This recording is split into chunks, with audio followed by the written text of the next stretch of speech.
Hello, everybody. Welcome to another Book Nook. I am so delighted to be joined yet again by the wonderful Brandie June, author of Gold Spun, which we talked about a while ago. I'll put a link somewhere on the screen for that video, because if you have not read Gold Spun and if you have not watched that video, stop right here. We're not going to go any further until you've done so, because we're going to be talking so many spoilers to do with the first book. So go do that. We'll wait. And come on back. And Brandie June, welcome. Thank you for joining me. I'm delighted to be back. And what is the name of the sequel that we'll be discussing today? The name of the book is Undone. I have both side by side. Would you look at that? Yep, it's the second book of the Gold Spun duology. Fantastic. And that comes out October 4th. So we're lucky to chat about it a little bit before. Rev the engines, if you will. So maybe if you could give us a little bit of information about yourself. So my name is Brandie June. I've always been a big fan of YA fantasy, and some years ago decided to start writing it. Before that, I was very interested in theater. I actually majored in theater in college, and eventually after college realized it wasn't quite paying the bills, so I got into marketing as well. So I do home entertainment marketing during the day, and then on the nights and weekends and lunch breaks, I'm writing with my menagerie of pets, with my couple of dogs and my birds that are over there. Fantastic. And your past unicorn, I'm guessing? Oh yes, he died of natural causes, so of course. So if you could maybe give us a very brief summary of Gold Spun and then tell us a bit about Crises Undone. Okay, so Gold Spun is a Rumpelstiltskin retelling from The Miller's Daughter, except she's a con artist, and Rumpelstiltskin is a mysterious fairy boy named Pell.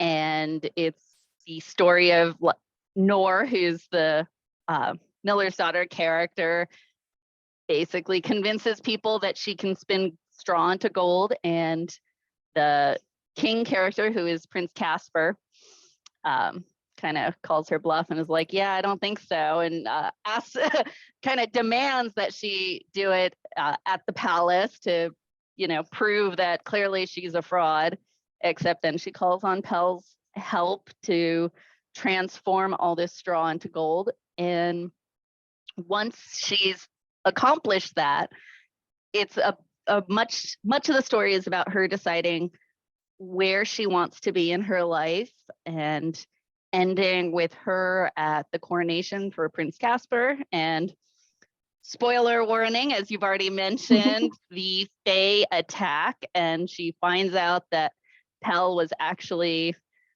a secret agent working for the Fairy Queen. And though he's claimed to be sorry about what he has to do, he nonetheless is still forcing her as well as the new king off to the fairy realms. And Gold Spun ends right as Caspar and Nor make their escape. It's always the pretty ones you have to watch out for. Gotta be careful of those Fae men.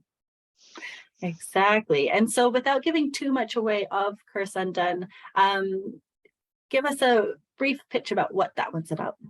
Sure. So very, very early on, Caspar and Nor are recaptured. And while Caspar is sent off to a prison, it is very quickly discovered that Nor has fairy blood in her and is actually the daughter of the Fairy Queen's long lost oldest son. So now, partially Fae herself, it's again really kind of trying to figure out where is her place in the world, and also feeling very obligated to rescue Caspar since she kind of got him into this whole mess. Fantastic. So now that you have all the context, dear viewers, we're going to talk about identity crises and magical ends, because Crises Undone is the final book in the Gold Spun duology. So as you mentioned, Nor gets turned into a Fae pretty early on. I remember reading those first few chapters going like, what? Hold my beer. Like, what?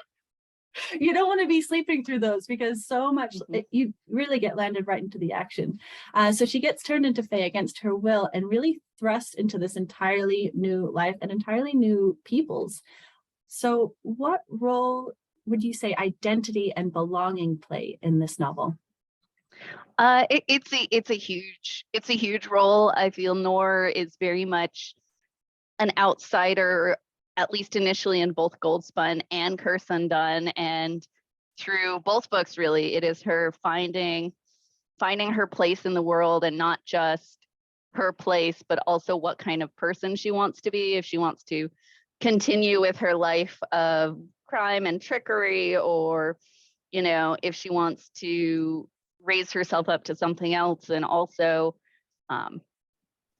what family she feels she belongs more with in either the human realm or the Fae realm. So it's very much her coming into her own. And where would you say Noor struggles the most with this? Oh, she struggles with it at every step of the way. You don't make it easy for your characters.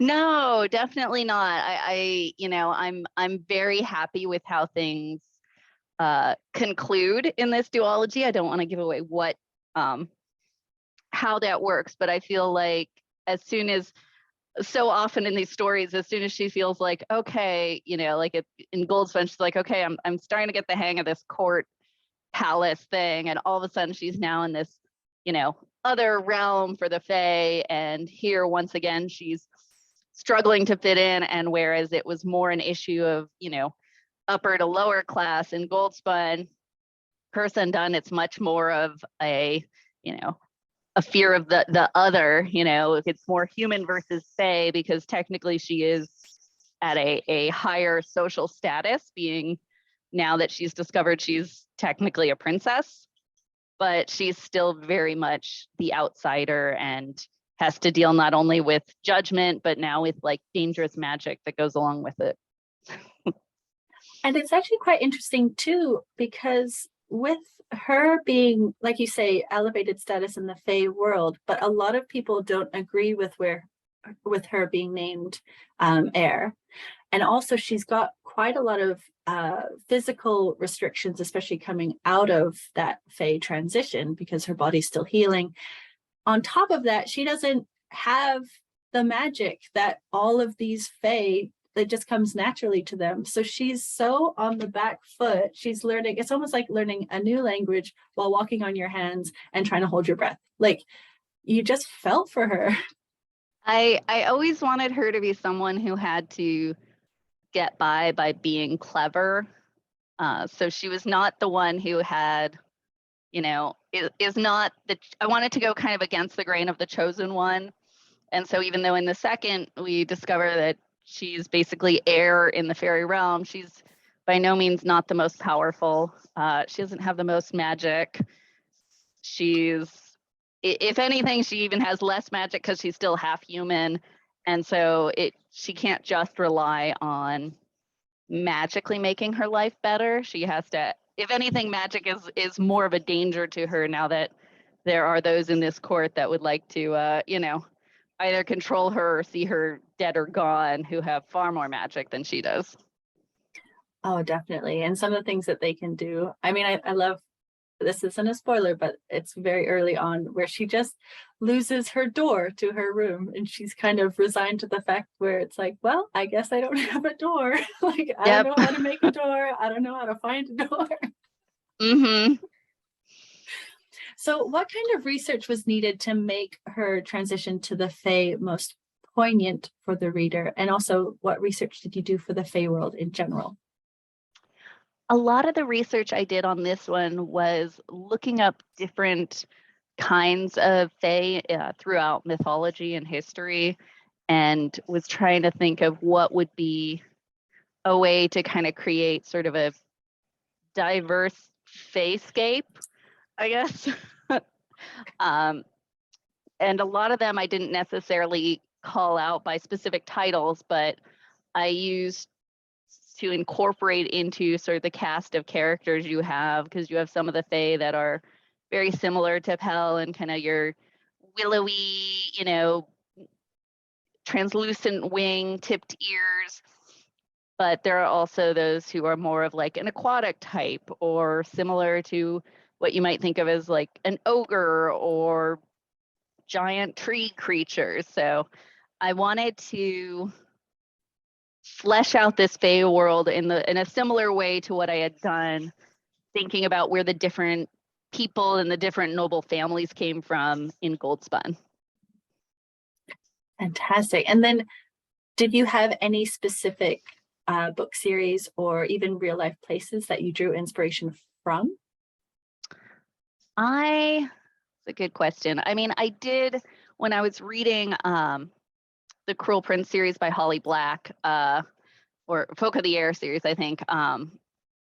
I appreciated how she also had kind of the diverse, different Fae creatures in her world, so it wasn't all one type of Fae. So I drew some inspiration from that. I used to, when I was a kid, I used to live near a forest and spent a fair amount of time there, and was just trying to think of like, what would it look like if your whole kingdom was set inside a forest and inside the woods, as opposed to something that feels more urbanized, I guess. And I definitely love the direction you went with the kind of woodland city, really, because there's always that not danger, but danger of having it be very like Lost Boys or tree housey, but it had this beautiful elegance to it, and the way you described all of these trees and how all the buildings and how the Fae moved about. So really beautiful. Thank you.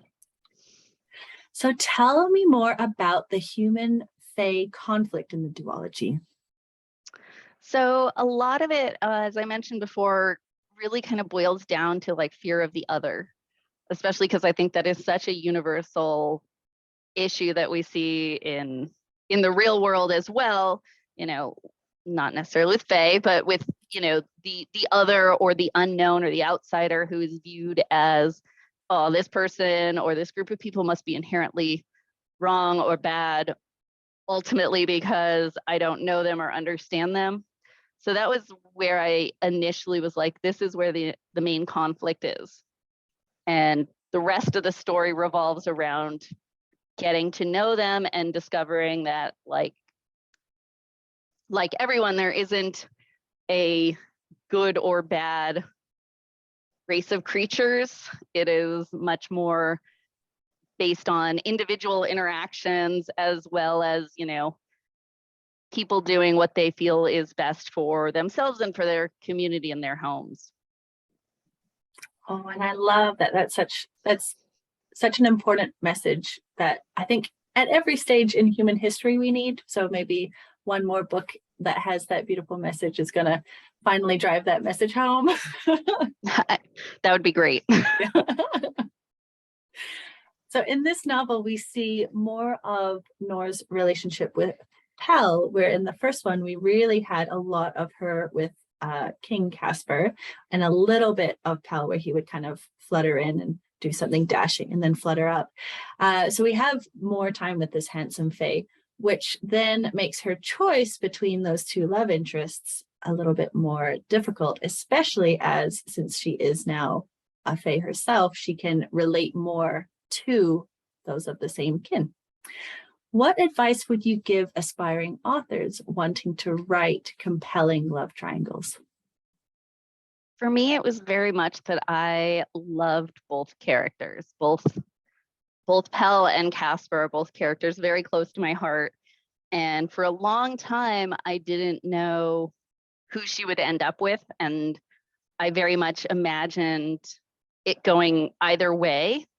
And I imagined what it would be one way and what it would be another.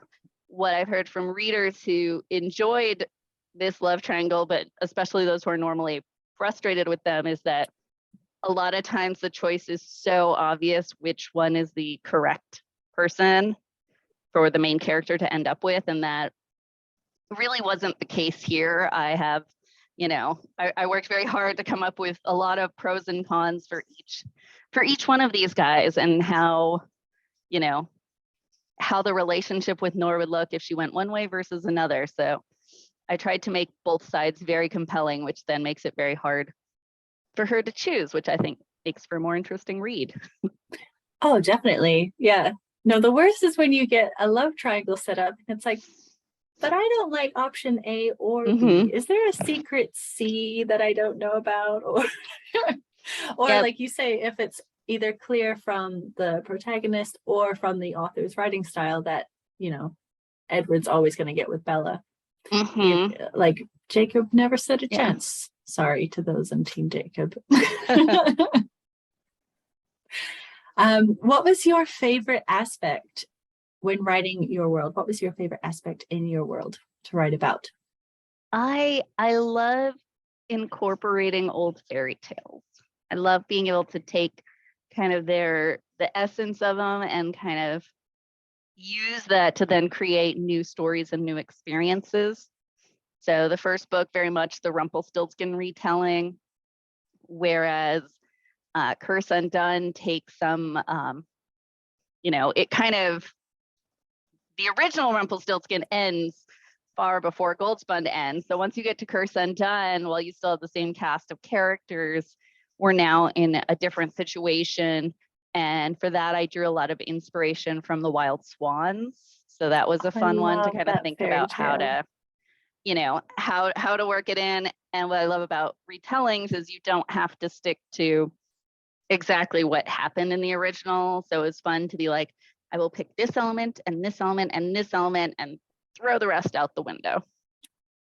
Yes, like I do really love, and we already had a spoiler warning, but I do really love that in Gold Spun, you didn't give Pell Nor's firstborn child, because maybe that's not something she needs to promise someone.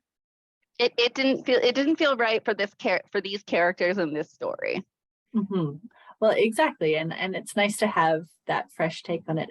But that's so interesting about you drawing from the Wild Swans for the sequel. I'm going to have to reread that fairy tale to kind of go, oh, I see it. I see it. I see it. Beautiful. And what is something about your world that you kind of geek out about, but maybe not many people know about? So it takes someone asking this specific question for you to be able to talk about it. I spent a lot of time geeking out about the noble families, especially the human noble families. I spent a long time coming up with, what are their family crests? What are the colors? What are their family mottos? And they don't all come out in the book, but a lot of times you'll see, oh, families from this family wear these certain colors, and you can kind of see that throughout the book. And interesting when Nor tries to take that information to the new court and basically is shut down by one of the Fae going, oh, well, we don't need that at all because we have our different kinds of magic. And so that's how we do our hierarchy here. Oh, poor Nor. Just give her something that she's familiar with to hold on to. And then rip it away.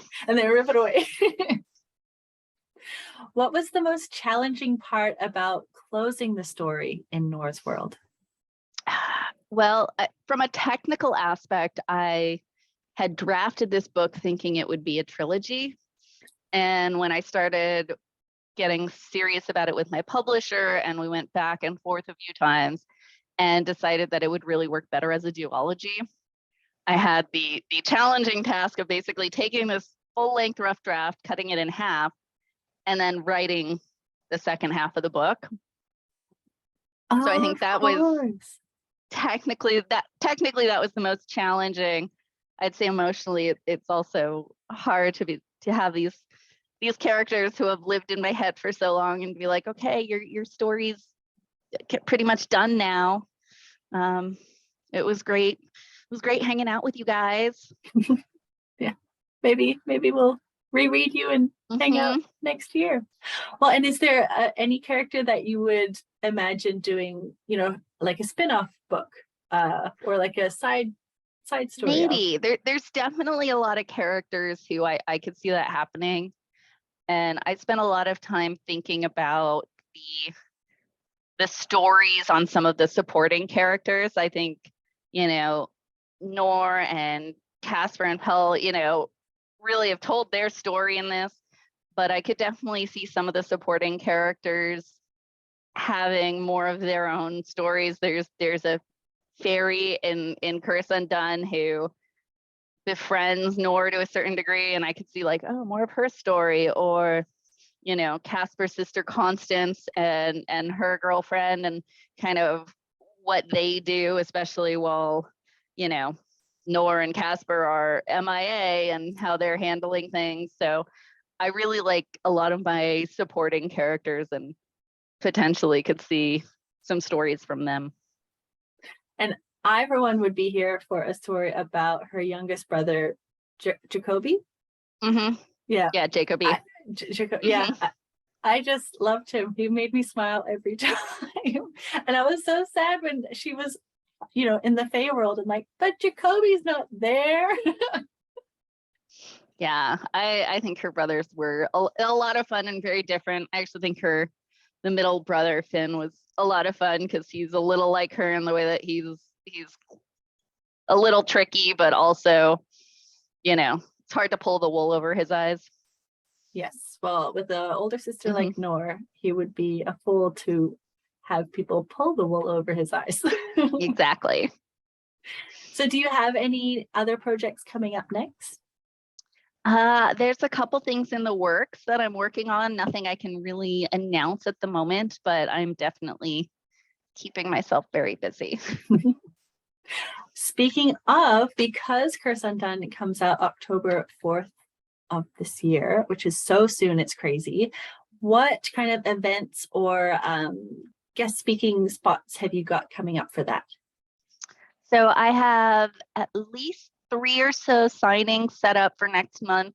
A lot of them are in the Southern California or LA area. I do also have an event with Mysterious Galaxy in San Diego next month that is both in person and virtual for people who can't attend anything in person. And they are also doing a promotion where you can buy one of my books from them and order it, and I will sign and personalize it so long as the order is placed before I go down to their store. So that is all listed up on my site at brandiejune.com.